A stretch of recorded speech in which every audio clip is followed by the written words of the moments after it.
क्या आप जानते हैं महाभारत युद्ध का महान योद्धा अर्जुन या भीम नहीं थे, बल्कि एक ऐसा योद्धा था जिन्होंने युद्ध से पहले ही अपना सर दान में दे दिया था, जिसे आज हम खाटू श्याम बाबा के नाम से जानते हैं। राधे राधे दोस्तों, आप सभी का मेरे चैनल में बहुत बहुत स्वागत है। तो आज की हमारी कहानी है खाटू श्याम बाबा की। महाभारत काल में बारबरिक एक महान योद्धा थे। वह भीम के पुत्र और खटोलकच के पुत्र थे।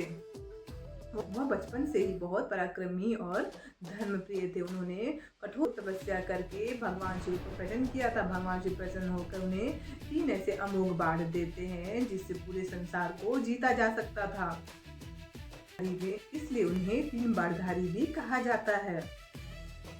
बारबरिक कुरुक्षेत्र का युद्ध शुरू होने से पहले युद्ध देखने और उसमें शामिल होने का निश्चय करते हैं।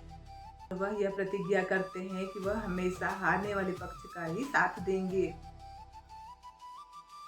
यह जान के भगवान श्री कृष्ण चिंता में पड़ जाते हैं। युद्ध में शामिल होते हैं और हारते हुए पक्ष को देखकर बार बार वह अपना पक्ष बदलते रहेंगे। तो लास्ट में पूरा युद्ध उनके बल पर ही निर्भर करेगा। पूरा युद्ध उनके बल पर ही निर्भर करेगा। इसलिए श्री कृष्ण ब्राह्मण का रूप धारण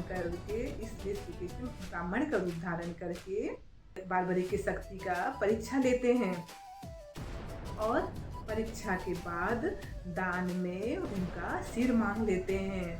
बारबरिक बिना हिचकिचाए अपना सर दान में दे देता है, जिससे श्री कृष्ण प्रसन्न होकर उन्हें यह आशीर्वाद देते हैं कि कलयुग में आपको श्याम के नाम से पूजा जाएगा। और बारबरिक के सर को पर्वत की ऊंची चोटी पर रख दिया जाता है, जहां से पूरा युद्ध दिखाई दे रहा होता है। युद्ध समाप्त होने के बाद बारबरिक से पूछा जाता है कि इस जीत का श्रेय आप किसे देना चाहते हैं। तो बारबरिक कहते हैं, पूरे युद्ध क्षेत्र में बस मुझे भगवान श्री कृष्ण का सुदर्शन चक्र और उनकी दिव्य शक्ति ही कार्य करती हुई दिखाई देती है। मान्यता है कि खाटू श्याम टेम्पल में बारबरिक को ही खाटू श्याम जी के रूप में पूजा जाता है और लाखों भक्त उन्हें हारे के सहारे और श्याम बाबा के रूप में पूजते हैं, कलयुग का देवता मानते हैं। इस कहानी से हमें यह शिक्षा मिलती है कि कभी भी किसी भी योद्धा के शक्ति को हमें कम नहीं समझना चाहिए।